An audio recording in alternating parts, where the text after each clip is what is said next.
Today we'll see how a shepherd boy defeated a giant. This is not just a story about a battle. It's the moment faith crushed fear, where a shepherd boy faced a giant and won. The armies of Israel stood frozen. For 40 days, Goliath, over 9 feet tall, mocked them. Send someone to fight me. If he wins, we'll be your servants. But no one dared. Fear ruled the battlefield. Then came David, a shepherd, just a boy, bringing lunch to his brothers. He heard the giant, and something stirred inside him, and David confronted the soldiers and said, "Who is this Philistine that he should defy the armies of the living God?" David spoke to King Saul, and Saul looked skeptical. King Saul laughed. "You're just a boy. He's been a warrior since youth." David flashed back to his fighting off a lion and a bear, and said, "The Lord who rescued me from the lion and the bear will rescue me from this giant." David and Goliath are about to battle. David refuses armor, picks up 5 smooth stones, walks into the valley alone with no armor, no sword, just a sling, 5 stones, and unstoppable faith. Goliath despises, "Am I a dog that you come at me with stick?" And David answered, "You come with sword and spear, but I come in the name of the Lord." And he slings the stone. It strikes Goliath's forehead. Goliath crashes to the ground.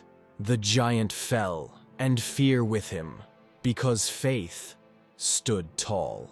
David wasn't the strongest. He wasn't the biggest, but he had the greatest faith. What giants are you facing? Fear, doubt, failure?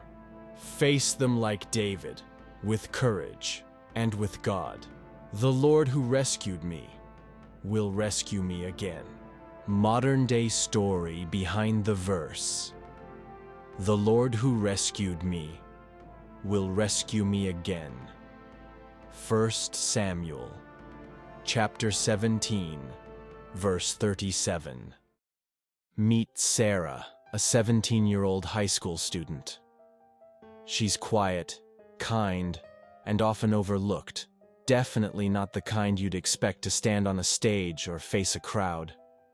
But this year, her school announced a national public speaking competition. The favorites were older, louder, more confident students. Sarah wasn't even on the list of contenders. But something inside her stirred. She remembered the times God helped her speak up in small ways, comforting a friend, sharing her testimony at youth group, even standing up to a bully once. Those moments were her lion and bear. With trembling hands and a deep breath, she signed up. People laughed. Even the teacher looked surprised.